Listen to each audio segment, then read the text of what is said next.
All right, let's talk about something that drives so many of us crazy. How to get rid of that stubborn belly fat and get it done fast.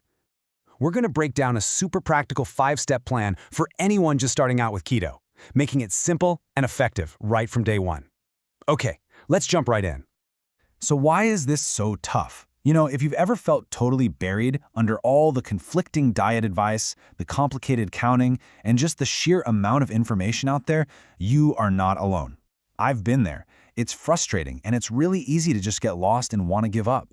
But what if I told you the secret isn't about 100 different rules, but really about understanding one single thing? Our target is a hormone called insulin.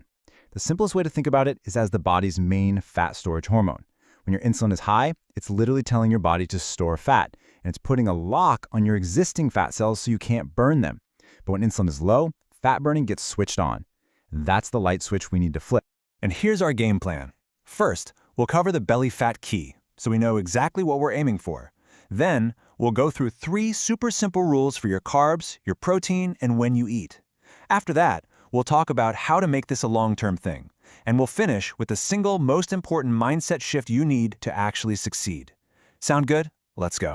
First up, the belly fat key. You see, before we even get into the how-to, you have to understand the what. Once you really get this one single goal, this whole process becomes so much simpler.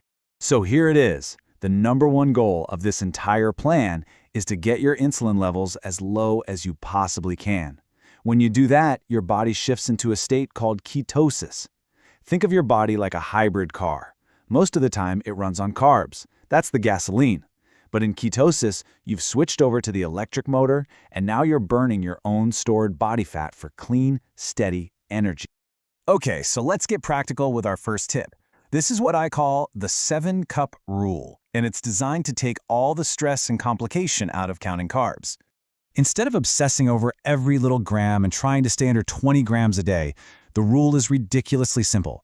Just focus on eating at least 7 cups of salad or leafy green vegetables every single day. That's it. That's your focus. It completely takes the guesswork out of the equation. Now, why is this rule so critical? Well, it's not just about keeping carbs low. It's about doing this the healthy way. Those greens are absolutely packed with nutrients like potassium and magnesium. And these are the things that are going to help you avoid the keto flu. That run-down, achy feeling, and also prevent the leg cramps and fatigue that makes so many people quit before they even get started. And here's a little pro tip to make this even easier. A simple but powerful trick: eat your salad first.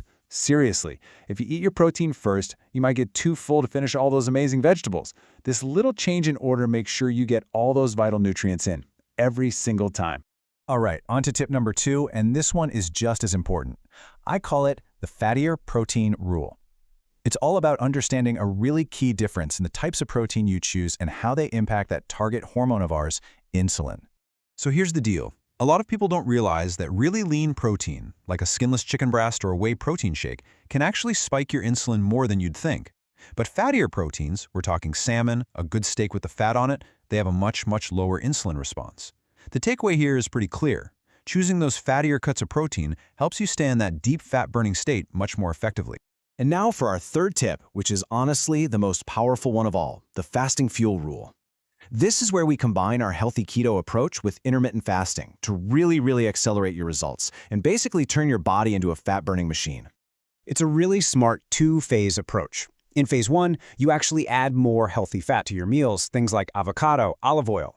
This is going to keep you feeling full and satisfied, which makes it super easy to start fasting for longer periods without feeling hungry. Then, once your body gets used to it and the hunger just kind of fades away, you move to phase 2. You start to cut back on that extra fat you were adding. And that's the signal for your body to start burning its own stored body fat for energy. This brings us to probably the single biggest mistake people make. And the rule to fix it is so simple.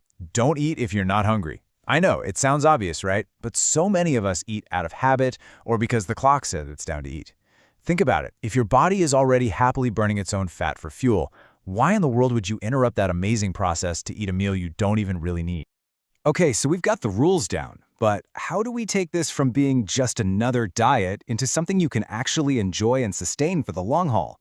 Let's talk about the long-term plan, because that's where the real, lasting results come from. Look, when you start eating fewer meals, the quality of what you eat becomes even more important. Nutrient density is key. So here are a few things that are basically non-negotiable. B vitamins are crucial, and a great source is nutritional yeast. You also absolutely need your electrolytes and some extra sea salt to keep your energy levels up and just feel good as your body changes. And please remember this. A plan you can stick with has to be enjoyable. It can't feel like a punishment. Finding things you genuinely look forward to, like maybe some high-quality low-carb chocolate or whipping up a great keto dessert once or twice a week, that can be the difference between success and failure. It makes this whole thing feel like a treat, not a chore.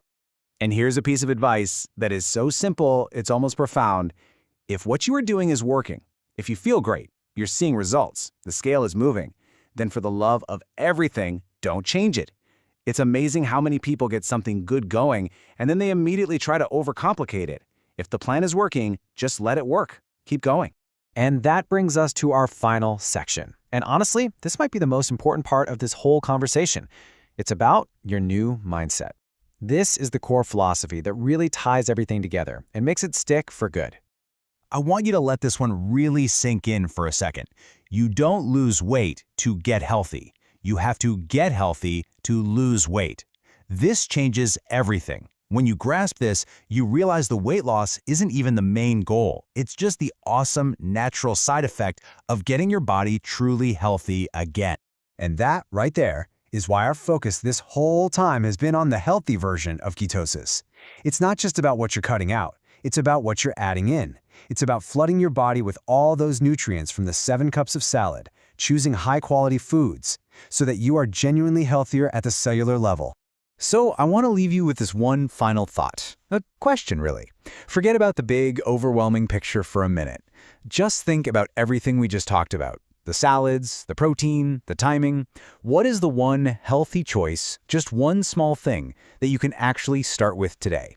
Because that one little step, that's where this whole journey really begins.